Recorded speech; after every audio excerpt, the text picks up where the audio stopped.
pse e ka sjell Imam Buhari rahimahullah? Këtu e sjell se është e ligjshme që besimtarit lutet për besimtar të tjerë dhe se atyre i bën dobi lutja e vllajt, do të thënë edhe nëse njeriu lutet për vete, edhe nëse nuk është lutur për një çështje dhe lutet tjetër kush, ajo është e dobishme. Edhe prandaj edhe ky është si argument për ligjshmërinë e rukjes. Do të thënë rukja që është lutje për ndaj Allahut subhanahu wa taala, lutje për shërim. Njeriu lutet Allahut për veten e vet dhe gjithashtu ka mundësi dikush të lutet për shërimin e dikujt tjetër. Edhe kjo bën dobi dhe rukja më e mirë, si kanë thënë disa prej selefëve, ka thënë ar-ruqa bil mu'awwidhat wa ghayriha min asma'illahi ta'ala huwa at-tibb ar-ruhani.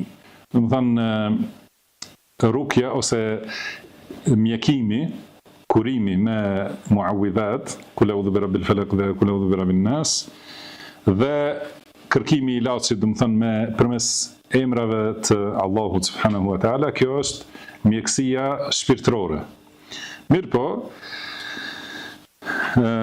thot wa idha kana ala lisan al-abrar min al-khalq hasala ash-shifa'u bi idhnillah. Nëse këtë e bën një bamirës, një devotshëm prej robërve të Allahut, atëherë vjen shërimi.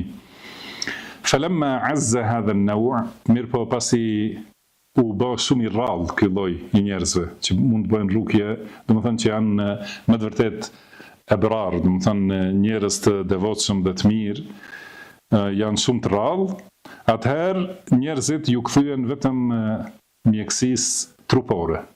Do thotë e kanë lënë këtë mjekësinë shpirtërore edhe janë mbështetur vetëm te mjekësia trupore. Edhe kuptohet se mjekësia trupore është e ligjshme gjithashtu, edhe pejgamberi sallallahu alaihi wasallam ka përdorur ilaçe dhe ka udhëzuar për disa ushqime që janë ilaç ose për disa mënyra për shërim trupor. Mirpo nuk duhet besimtari që të mbetet vetëm te ilaçet fizike, vetëm te ilaçet trupore, thënë edhe për çështjen më të vogël, edhe për dhimbjen më të vogël për shemb të kokës, lejohet që ta marrë atë hapin që qetëson dhimbjen, mirëpo nuk duhet të mbetet vetëm në atë, duhet patjetër të bazohet, kryesisht të bazohet në ilaçin shpirtëror, në rukje, të bëj rukje vetes, jo të kërkoj prej njerëzve, por edhe nëse e sheh një antar të familjes, do të thonë që ka dhimbje, menjëherë duhet njeriu të fillojë me rukje, pra i bën të tjerëve, i lutesh Allahut për shërimin e të tjerëve.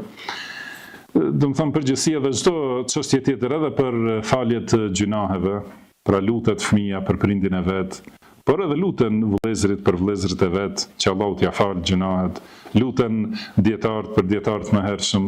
Do të thonë çdo herë, pra kjo lutja e besimtarit për besimtarin është e dobishme. I bën dobi edhe atij për të cilin bëhet lutja, edhe përfiton, kuptohet ai që lutet,